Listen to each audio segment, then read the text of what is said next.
And we were so happy. We were like, fuck yeah, they're actually going to delay the game. Thank God it's actually going to be good now, because like the game was just not ready.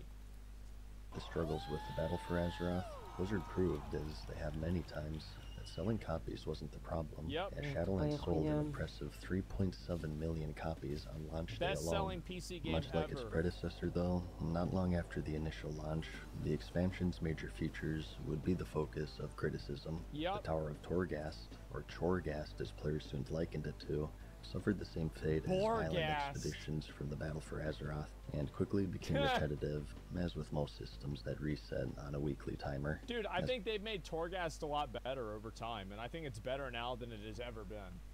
But like, what I really hope they don't do is they don't just stop doing it in the next expansion. They don't just give up, etc. It's still shit. I think it's a lot better, and I think that they can continue making it better. Yeah, I think that they should continue trying. For the expansion's high-level zone, the Maw, due to the player's inability to mount, was seen to be unnecessarily frustrating to navigate and formulate to other such zones released in the past. By now, players were noticing a pattern of high-level zones with new reputations and excessive daily timers such as quests, rare elite enemies, and treasure chests. Oh, that was fun. As for Covenants, they received a mixed reaction, with some praising the unique abilities and aesthetics obtained from choosing a specific faction, and others condemning them for being unbalanced, thus burdening them with regret if they had made a poor choice. Ёбаные кусала рольные уебаны, нахуй просто вложили, блядь, каждый раз. They're all over the place. Bro, do you remember how many videos Preach made about this? It's like, I remember Preach during Legion made so many videos about how the legendaries were gonna be broken. And then Preach during BFA made so many videos about how Azerite was going to be broken. And then during Shadowlands made so many videos about how fucking Covenants were going to be broken. And like finally, like he got a hair transplant and he quit the game. Единственный правильный плей, блядь, потому что меня загоняет в таверну нахуй с такими роллами просто. Yep, that's fine. Some would also take issue with being locked out of a large amount of content offered from the other Covenants, as choosing one meant excluding 3 others, though a time-gated quest was available should they feel the need to switch. For better or for worse, Blizzard would stand their ground at launch, but also stated that they had the ability to pull the ripcord to give players more freedom with Covenants should the systems be received poorly. This comment would start a movement called Pull the Ripcord, which they would comply to nearly a year later in patch 9.1.5. As for the story... And this is under the context, by the way, the context of everybody leaving the game. Like, everybody left the fucking game because they were just like, well, fuck this. I don't want to deal with this shit. Like, this is dumb.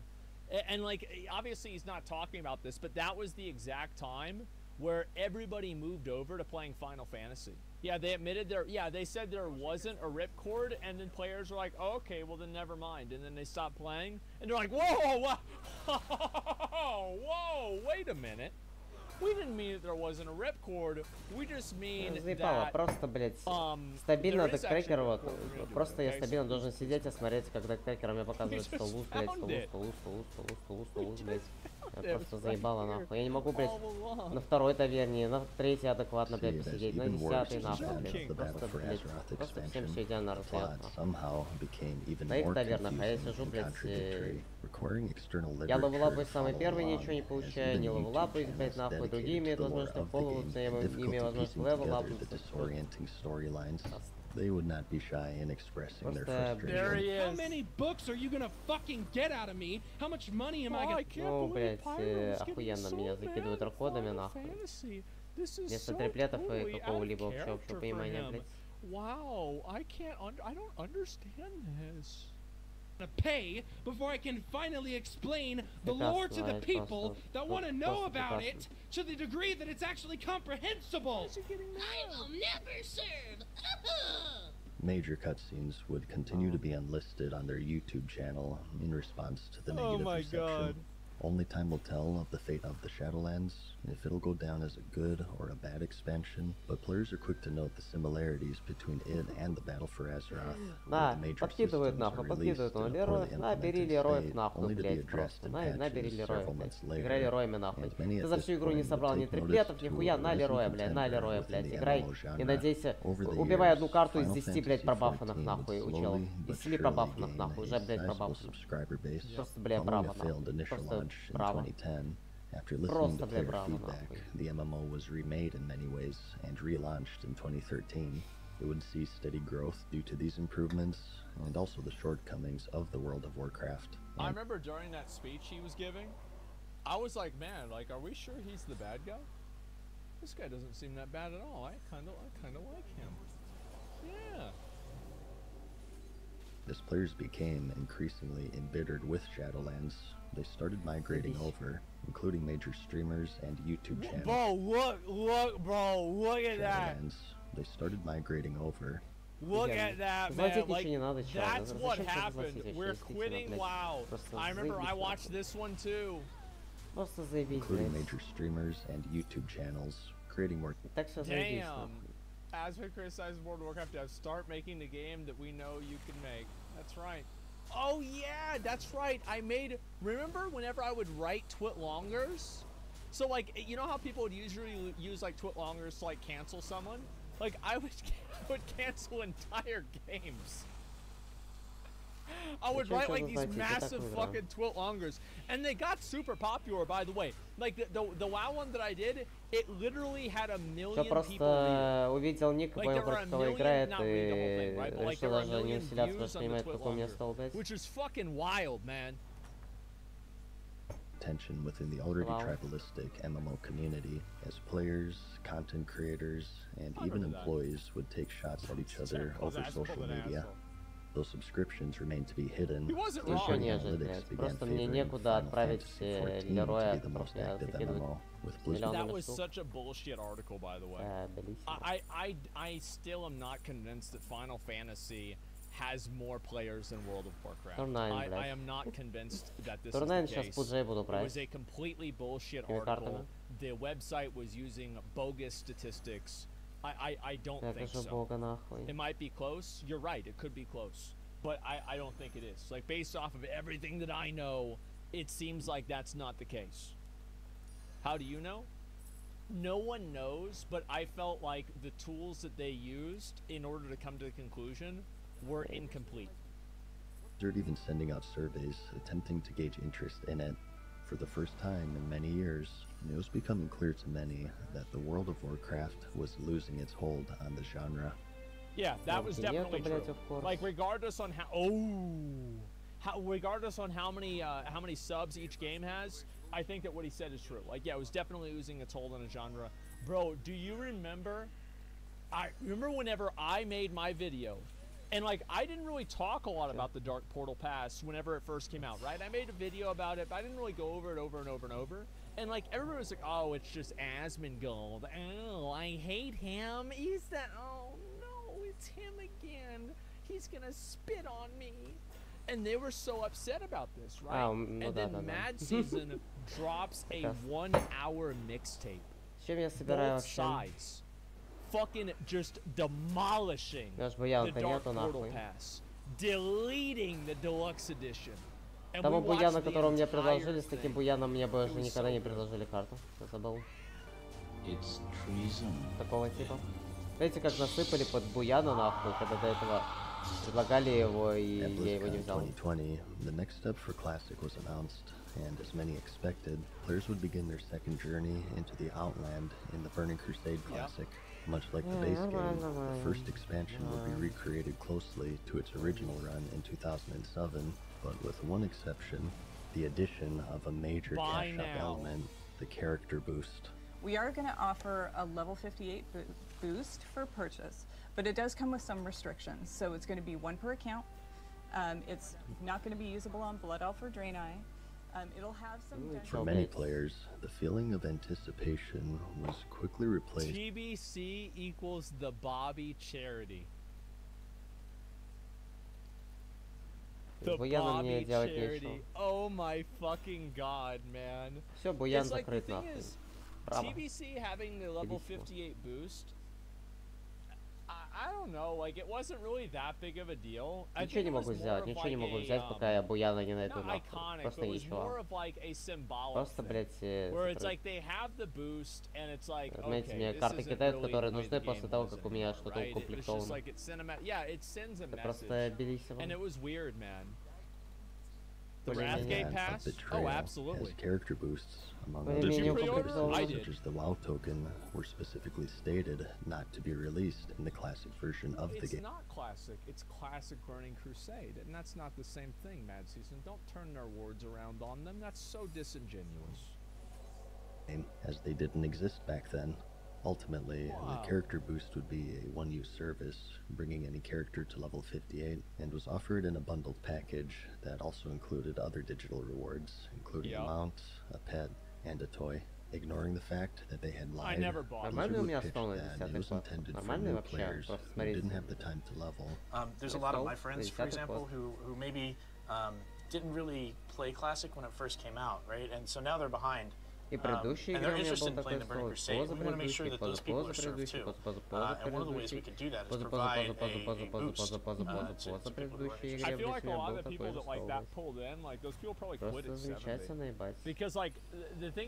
Все участвуют, все играют в игре, все имеют возможность, блядь, что-то сделать, блядь. Да, просто прекрасно, нахуй. У меня нет ни матери, у меня нету ни 2.5, у меня нету просто нихуя, нету триплетов, у меня 2 триплета, блядь, okay, so you can spend $60 for $40 so you can get to this flowchart faster. Do you still want to play?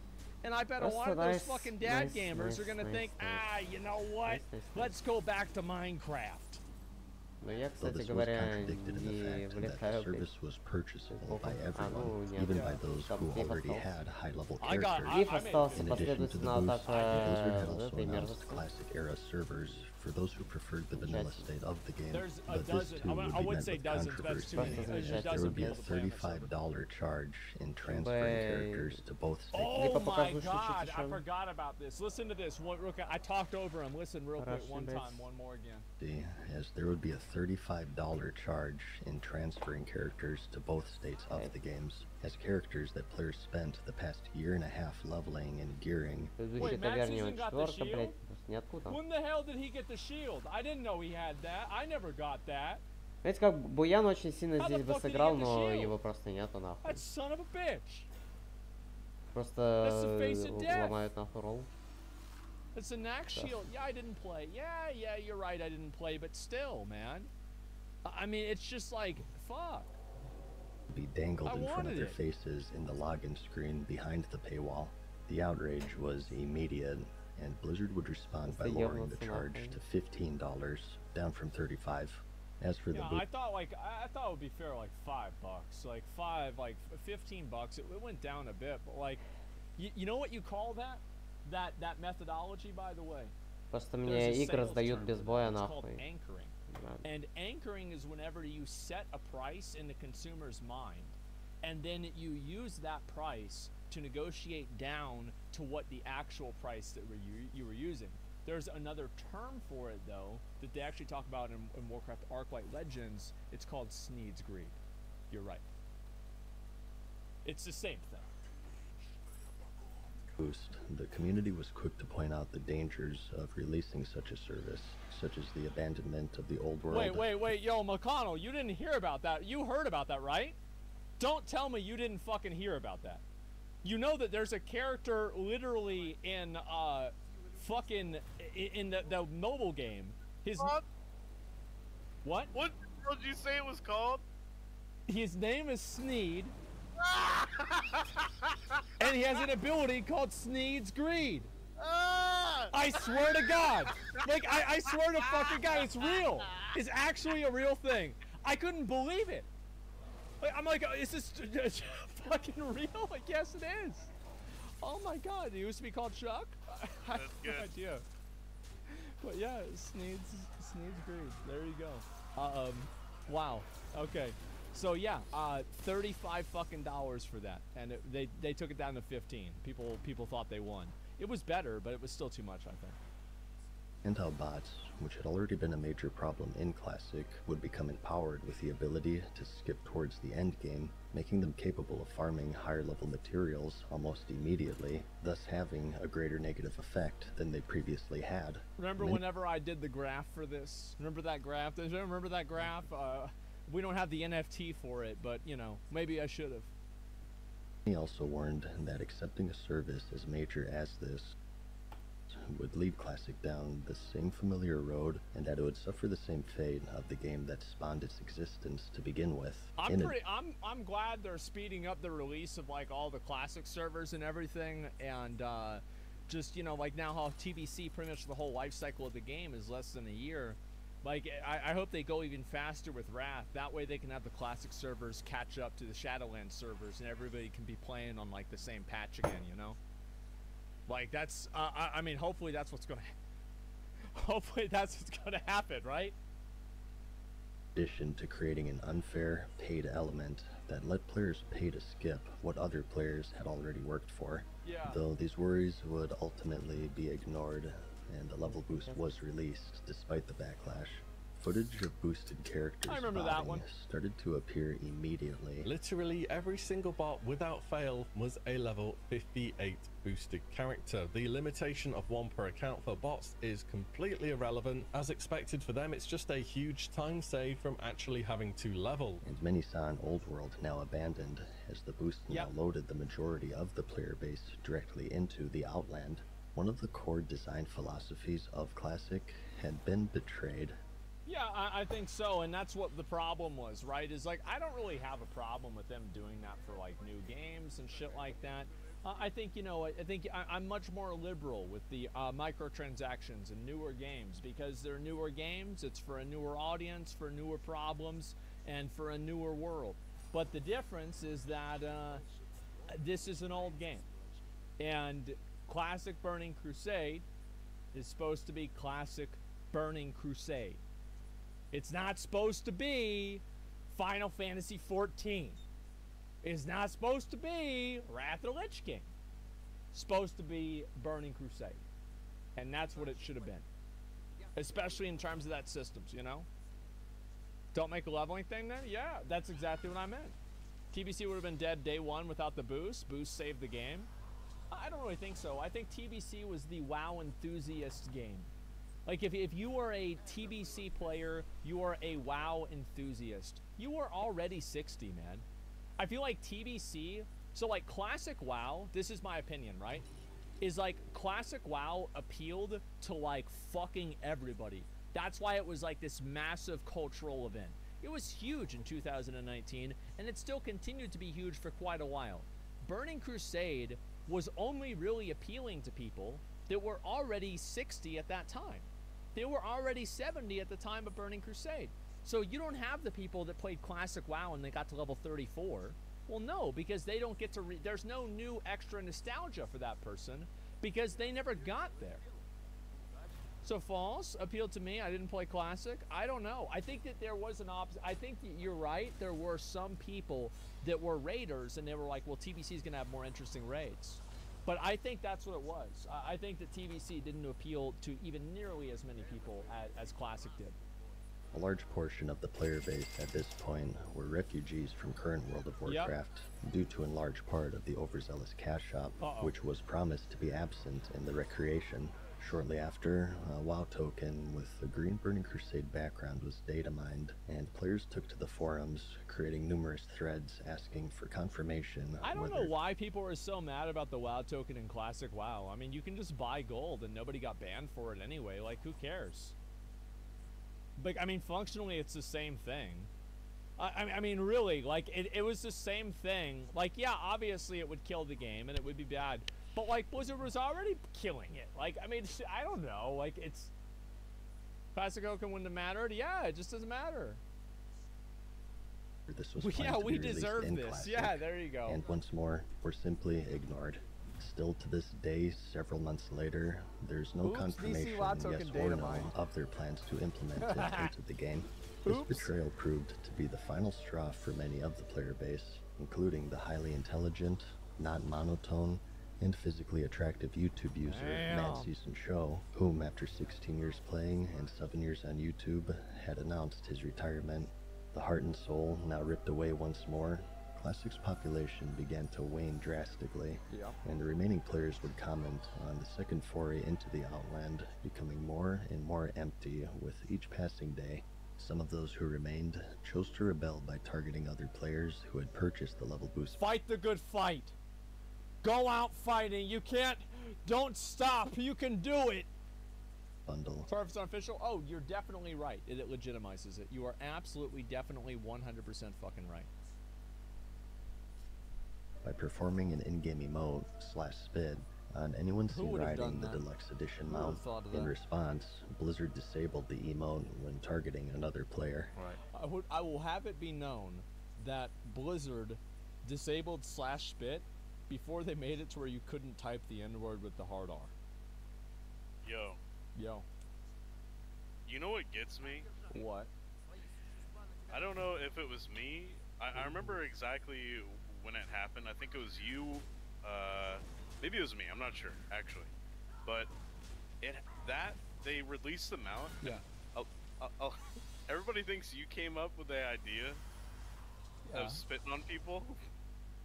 With the storm mounts, but who really came up with it?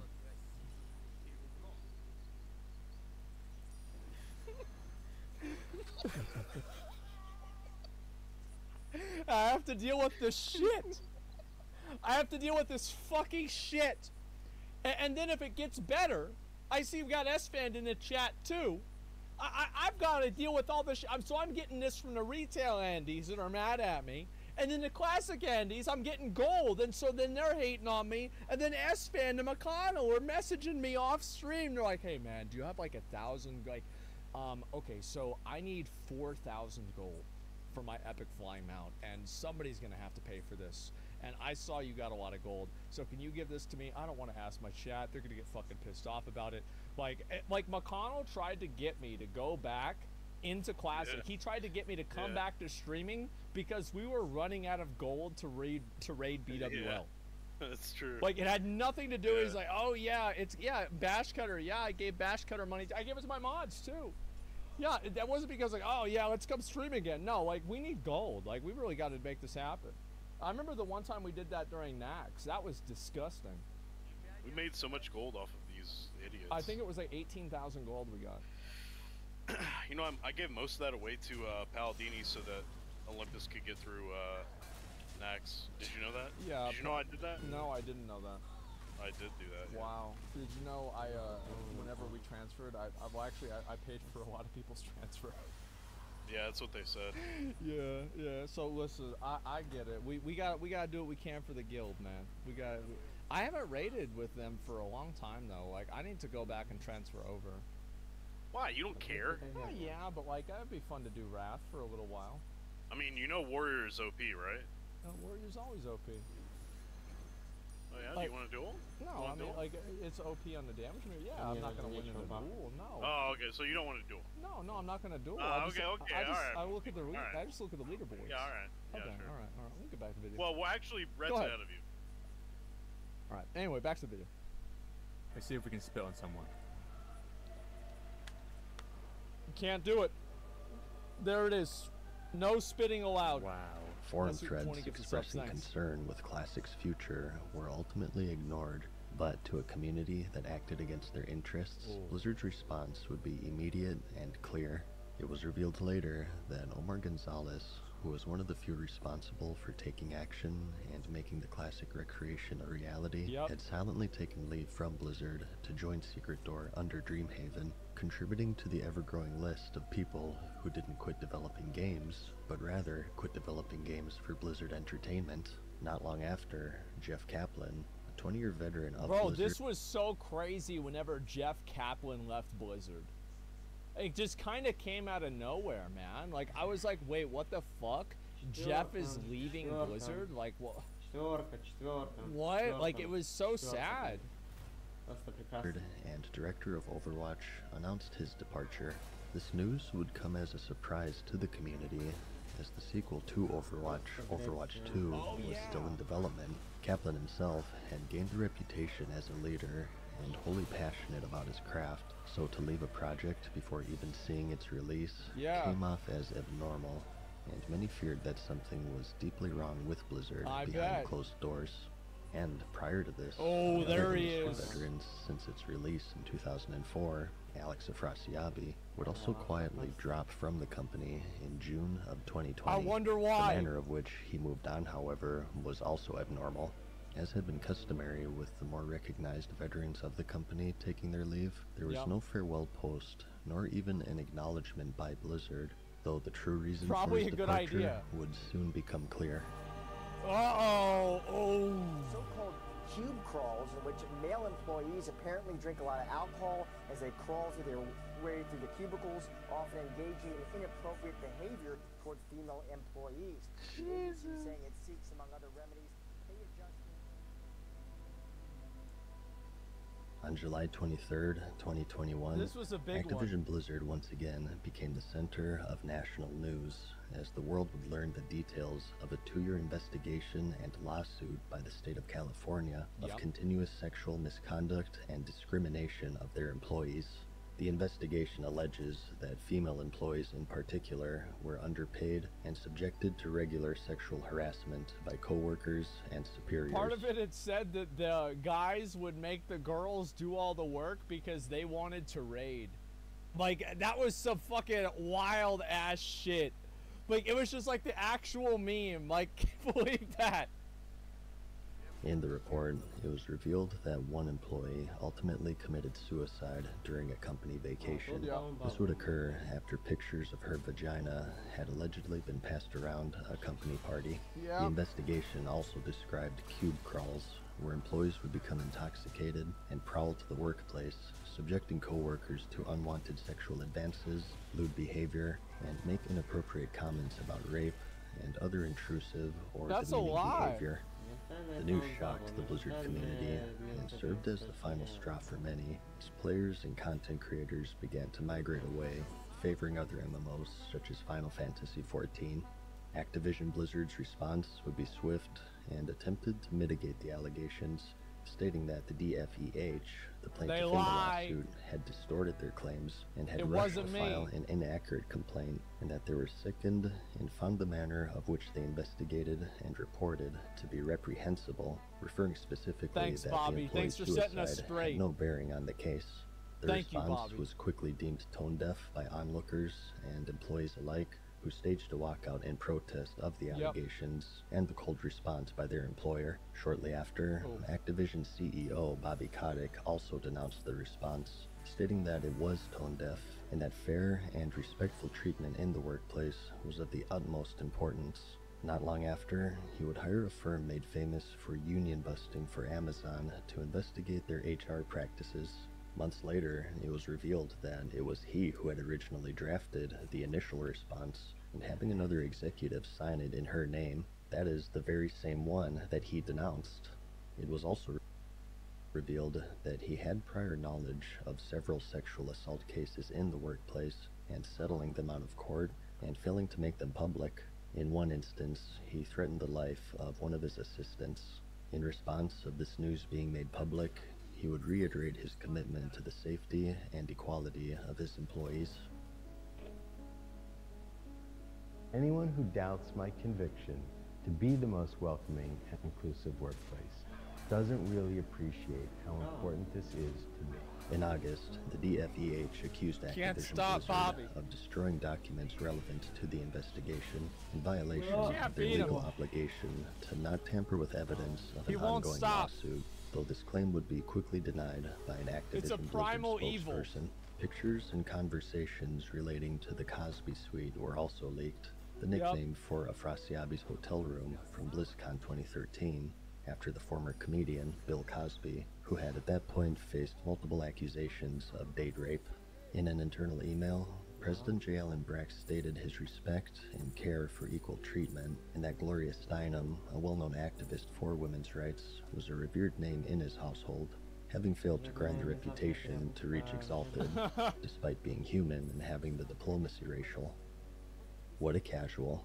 The response wasn't received very well for some reason, and shortly after, he would step down as president, ending his near 3-year tenure, and was replaced with a 2-person team, Jen O'Neill and Mike Ybarra, the former of whom would announce her departure just 3 months later, stating in an email to Activision's legal team of her lack of faith of their ability to change, and that she herself faced sexual harassment earlier in her career at Activision. She also revealed that she was being paid less than her co-leader, and that although equal pay was negotiated by both she and Mike Ybarra, it was only offered to her after she announced her resignation.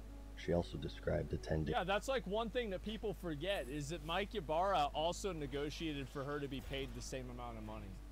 And it just... They just didn't do it. Wow. Isn't that horseshit? It's like they're setting him up to look bad. A 2007 party with Bobby Kotick, where scantily clad women danced on stripper poles. Yeah, well...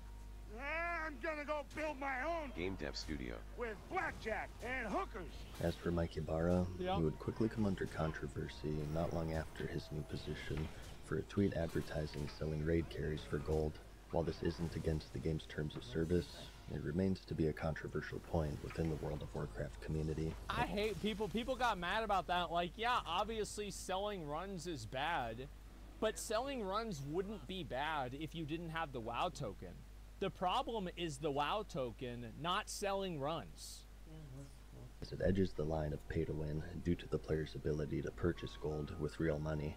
As details of the investigation unfolded, many employees would quit or be fired, including senior game designer Jonathan LeCraft, the lead level designer of Diablo 4, a level designer of World of Warcraft, as well as the inspiration for the Overwatch character, Jesse McCree, and Diablo 4's game director, Luis Barriga, was also revealed to no longer be a part of Blizzard, leaving the upcoming action RPG without 2 critical leaders in the middle of its development. In response to McCree's involvement in the scandal, it was announced that the character McCree would be renamed, and that once again, actions would speak louder than words. Blizzard at this point would... I feel like it's not really that big of a thing. I don't really get... Like, I felt like that wasn't a big thing. Changing the guy's name, changing the character's name. Because, like, for example, like, I can see why they'd change, like, a WoW character. Like, that one makes sense, right? Like, this one does, for sure. But, like, changing McCree's name, McCree is already an established character that exists externally from the person who it was originally named after, right?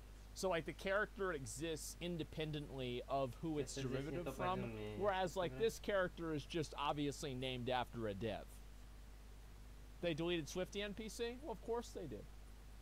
I mean, what do you think they needed? A trial or any sort of facts? No. Also began a series of in-game changes, such as removing items and references they deemed to be inappropriate given the circumstances, such as changing pictures of women into fruit. In-game joke emotes that were deemed to be highly controversial would also be removed. If there are any children in the room right now, I advise you at this point to cover their ears. I like to fart in the tub. Amidst the lawsuit, as tensions were at an all-time high, a senior systems designer